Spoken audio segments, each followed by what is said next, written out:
Приветики-рулетики, и это снова видео о славянской мифологии. Опять же будет анализ существ, разбор, как в прошлый раз. И также, если понравится контент, то можешь подписаться, а я уже приступлю.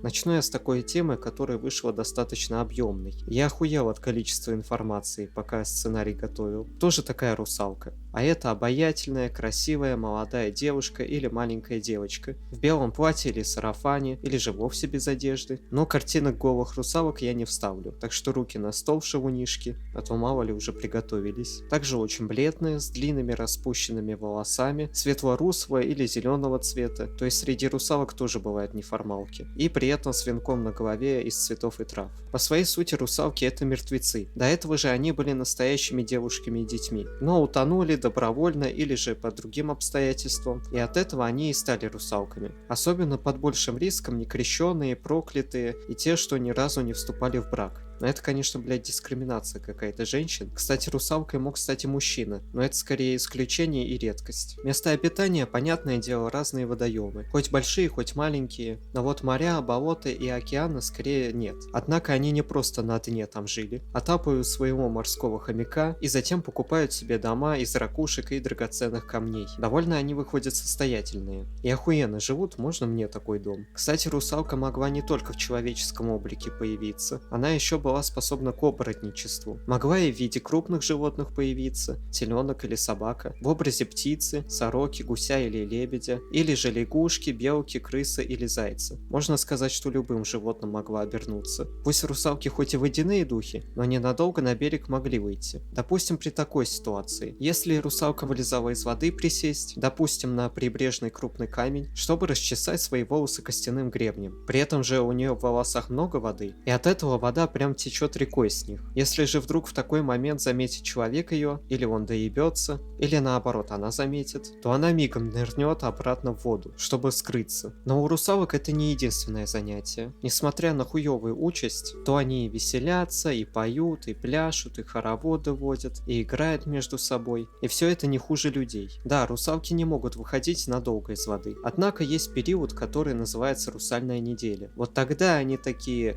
ура, выходим на землю, гуляем нахуй, и чувствуют себя максимально комфортно в такое время. И также арендуют поля и леса для проживания и тусить там. В лесу они любят поселяться на березах и дубах и качаться на их ветках. При этом они больше благоприятно влияют на растительность. Там, где бегала русалка, там и трава росла гуще и зеленей, а урожай должен быть обильней. А как же вот русалка относилась к людям? Для них она опасна, но есть свои нюансы. Начнем, пожалуй, с плохого. При встрече же с человеком она могла утопить, завести в воду, кусать и душить. Но самый любимый их прием был это защекотать до смерти. Звучит, конечно, тупо, но если у них ногти заточены до состояния острых когтей, тогда уже не так смешно. Русалка могла не только в одиночку нападать, но также и толпой могли гопануть. Мужчинам надо быть особо осторожными с русалками, ведь их молодые девицы будут старательно соблазнять. Ну а кто бы, блять, сомневался. Наверное, инцелы только рады будут такому. И также может заманивать в воду, чтобы утопить, защекотать и прочие вещи делать. Но русалка могла и сама влюбиться в парня или мужчину. Только вот для второго исход будет плачевен, и в итоге он будет мертв. Порой бывает обратно, и он в итоге жив останется. Однако в любом случае это несчастная любовь,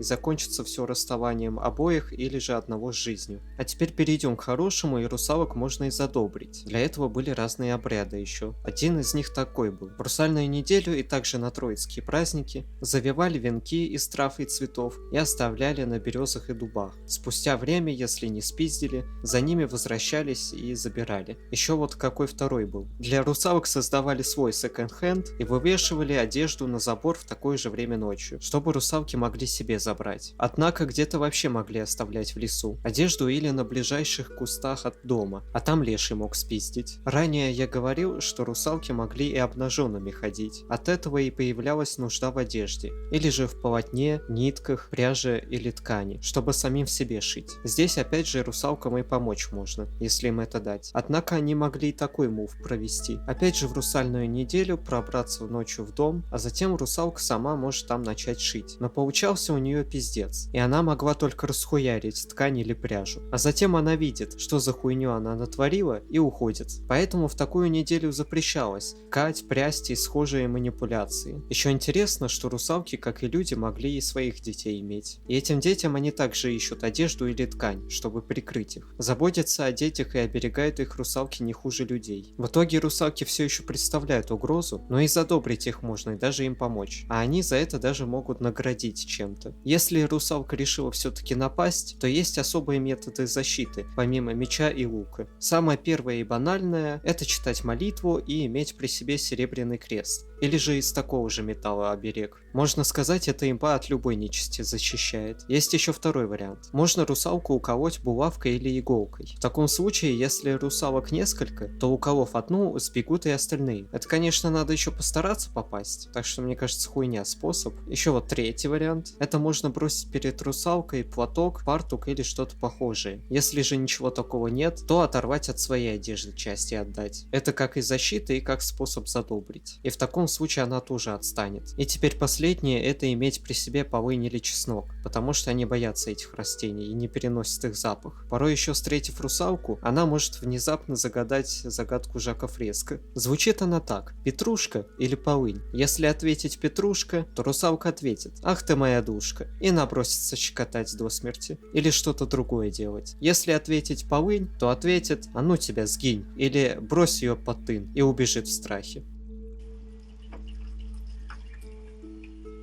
А кому интересен мой другой контент и я сам, то подписывайтесь на Telegram, Twitch, еще можно мне денежкой помочь через донат. Все ссылки будут в описании под видео. Ну а теперь я прощаюсь, всем удачи.